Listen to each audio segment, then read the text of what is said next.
2010, the deep state had the Rockefeller Foundation script a plan to introduce martial law and a permanent method for total control of the citizenry. In this plan that they disguised as an academic scenario, as they called it, the method they would use to gain complete prison-like control of the entire population was to infect them with a devastating biological pandemic, and then, under the guise of protecting us from this threat, they would be free to implement their final solution, a prison state. The prison state that they need to keep their grip on power. As usual, the fascists disguise their crimes as helping us, and as is typical of this new type of fascism, they always make the claim that we the people are begging them to have more and more control over us. As you watch this video, remember that the deep state concocted this scheme in 2010 as a quote-unquote simulation of what is to come. The following is proof that the deep state is behind these viral pandemics. Absolutely positively, pandemics are now the tool of choice for the fascists, known as the deep state, and the private contractors that they contract these pandemics out to. For the deep state, to make an international pandemic isn't even a high-tech operation, it's a no-tech operation. It's easy. A simple vial of Ebola, SARS, MERS, Spanish flu, or coronavirus, or whatever they come up with in their secret bioweapons lab, is all they need to bring the world into their total control. The only thing you have to remember is if they can do it, they will do it, which means they already have done it. The ruling establishment has a lot of, they will stop at nothing to complete their toolkit of control, right? So one of the things that has been missing from the toolkit of total control has been quarantines and curfews, right? Mm-hmm. So now, welcome to the new world in America, where to get on a bus, to go through a subway station, if you think that the procedures at the TSA are onerous, right? Guess this is coming to a bus depot near you. It's a more invasive way, and the ruling class needs this because, let me say, if the ruling class ever saw wide-scale civil unrest, you'd see an Ebola outbreak in America right away. Okay, so this is, what you see is that Ebola is another tool in the toolbox of the ruling class to control. Yeah, to keep down absolutely, repression. positively, 100%. This is a tool. Right. Ebola doesn't just magically start spreading. Mm-hmm. And then we have this doctors that come back here. The white people, of course, live. Mm-hmm. You know, the two whites who got it survived. All the black people that get it die. It's very possible that these one of these NGOs over there is going around with a veil of Ebola or spreading it from a small plane onto villages.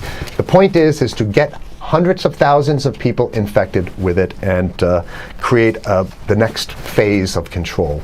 Now, one of the things I'd like to show to back up my my claims here. Here's a document from the Rockefeller Foundation. Rockefeller Foundation, right there. You can zoom in on that, where my finger is. It's called Scenarios for the Future International Development, the Rockefeller Foundation. All right. Okay. Let's take a look at what they're saying here. This is something like a 50, 60-page document. I'd like you to go to page 18, if you can look at this up on the internet, but I'll read it off to you. It's called lockstep, lockstep. And this is a phrase that I used right after 2001 when I saw the entire system of the United States, including the population, were in lockstep. So the Congress went along, and yes, it was Osama bin Laden, and the people waved their flag and said, I hate, hate, hate, hate, and everything was in lockstep. Well, in 2010, they published this, Rockefeller Foundation, and here's what they're saying.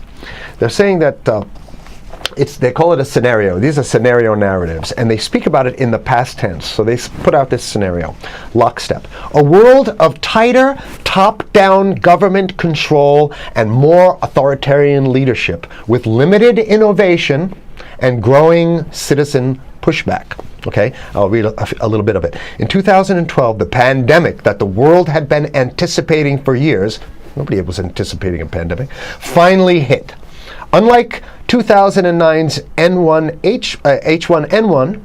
This new influenza strain originating from wild geese. They use some scenario, but this is Ebola they're talking about. Ahead. Even the most pandemic-prepared nations were quickly overwhelmed when the virus streaked around the world, infecting nearly 20% of the global population and killing 8 million in just 7 months, the majority of them healthy young adults. The pandemic also had a deadly effect on economies. You can see the agenda. Just naked, raw, naked control agenda written down, and it's anybody's guess how this becomes effectuated in real life. So whether this is written specifically as marching orders or whether people take it upon themselves in the intelligence networks to say, okay, well, this has been produced, so this is the plan here. But these narratives have to be written in advance because the intelligence agencies don't know how to do these narratives. They need help. So these think tanks, they come up with these like Rand Corporation, Rockefeller Foundation. These are think tanks of death. They're not the think tanks, they're not there to find great ways to help people. Right? Okay, the pandemic also had a deadly effect on economics. International mobility of both people and goods screeched to a halt. Which is what they want. They want a completely isolated world, right? Debilitating industries like tourism and breaking global supply chains. Well, of course they want tourism stopped because they're not in the tourism business, and they want you at home in your house in front of the TV. Then they got you because once you watch the TV, they own your soul. Even locally. Wait a second, we're on television. I mean commercial television, let's say. National. Even locally, normally bustling shops and offices sat empty for months. Okay, so I love how they talk about it in the past tense in 2010. Right? The pandemic blanketed the planet, though disproportionate numbers in Africa died. Southeast Asia and Central America, where the virus spread like wildfire. It sounds like the opening monologue of a disaster movie, right? Exactly. Now listen here's the good stuff now. But even in developed countries, containment was a challenge. Now here's this one. I love this one.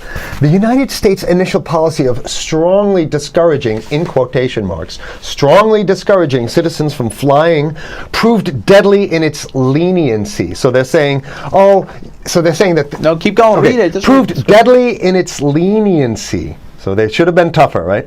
Accelerating the spread of the virus, not just within the United States, but across borders. However, a few countries did fare better. China in particular.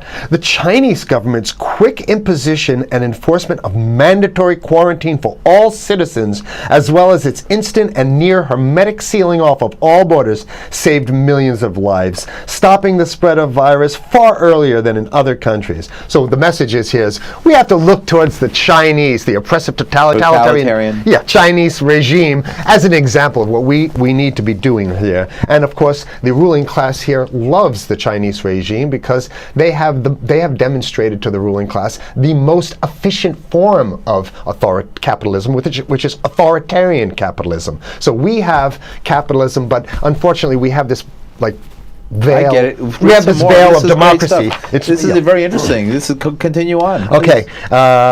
China's government was not the only one that took extreme measures to protect its citizens from risk and exposure.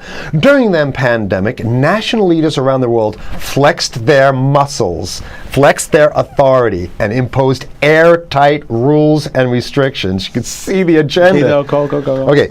From the mandatory wearing of face masks to body temperature checks at the entries to communal spaces like that's what's happening right now. Yeah, but soon it's going to be like body. It'll be at the subway. Yeah, is that what you're saying? We'll be going through this in the sub to get on buses and the subway, absolutely, things positively. like that. And what this means though is don't think about having a cigarette, a joint on you, or basically you can't.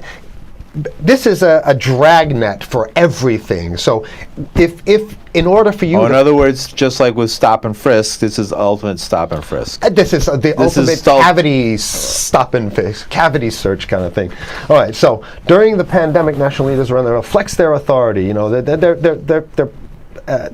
there's some good stuff. Listen to this. And even supermarkets, they want body checks at supermarkets, okay? So basically what they're saying is they're building a system where every move you make, You can't get got to food. go through them. You can't get food. Can't Well, how get about if food. you go to the farmer's market? Right. Here's the good stuff now. I mean, it just keeps getting better. Even after the pandemic faded, this more authoritarian control and oversight of citizens and their activities stuck and even intensified. That's the whole point. So they're going to get rid of... Didn't that happen already with 9/11? Of course. 9/11 was how many, 14 years Sure, ago, and sure. we still have all these draconian So rules. they're going to put the body cavity USA searches Patriot in. and all That's that right. stuff. So in order to get to a supermarket, you got to have a body cavity search. And then when there's no more Ebola, well, you know what? We kind of like this way because we have a complete infrastructure of a control grid. In order to protect themselves from the spread of increasingly global problems, from pandemics and national terrorism to environmental crisis and rising poverty, leaders around the world took a firmer grip on power. Well, what the hell would rising poverty have anything to do with imposing strict citizen controls with face masks? So they're very sloppy stuff here. At first, the notion of a more controlled world gained wide acceptance and approval. I'm sorry. Nobody likes this stuff. They're just Continue on. saying it. Continue on. No, Let's hear I have to provide analysis. Only because we only have 5 minutes left, so that's Oh my why. God, okay. Citizens willingly gave up some of their sovereignty and their privacy to more paternalistic states in exchange for greater safety and stability. I mean, that's just a complete naked contradiction to the famous saying that if you think you're going to give up a little bit of security, I mean, if you're going to give up your freedom for security, you're going to get neither. That's the long-standing thing. And here what they're doing is they're not even ashamed or embarrassed to absolutely say the exact opposite. They're saying, yes, we all want to give up our privacy and sovereignty for more stability and security and stability. So you don't get that. When you give it up like that, you get the shaft. Can you show us the cover again of I'll what show you were the just cover reading? one more time, and then I have This two is more what- documents. Right, Two this is more what we were documents. reading here, and just zoom in a little bit so folks can see it. He'll zoom in, don't worry, you can relax. All right. And scenarios for the future of technology and international development. Okay. Now I have two more documents. Keep it zoomed. We have the National Security Memorandum of December 10th, 1974. This is Henry Hold it down. Kissinger's brainchild. The National Security Memorandum number 200. You can look that up on your internet. I'll summarize it. He says that there's too many people, we got to get rid of the population. So to answer your question. Oh, from earlier. Yeah, he says, he used the word depopulation, which is different. Depopulation means killing people that already exist, and it's to get the minerals, because we need the minerals. And here's another one. The CDC has a patent on Ebola. They've patented it. Yeah? Right. So basically, if you want to get a cure for your Ebola, Here you it got to says go it for- right up here, right? It says human Ebola virus species and compositions and methods thereof, and it's a patent. It's a patent. They patented the main strain plus something like 17 other strains of it. So they own it now, and I don't know how exactly you can own that, but apparently they've done the same thing. Yeah, I didn't think you could own a natural. Yeah, you can. I guess the main thing to finish off this show is this: that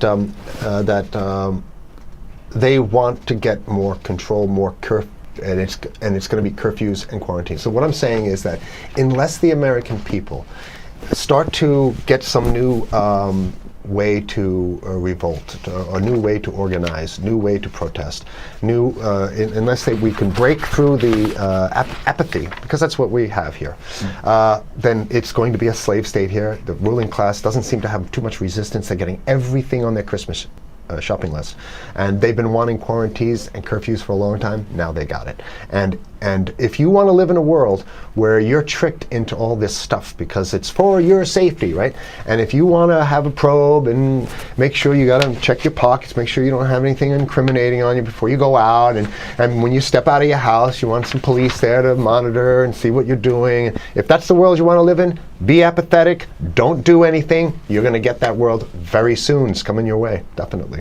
Yeah. So what Same. should people do? What's the hope? You have 30 seconds. To wake up, learn about it, and go fight these bastards in Washington. They're easy to beat. If we can just organize, we can beat them. It's simple. They're weak, and there's so few of them.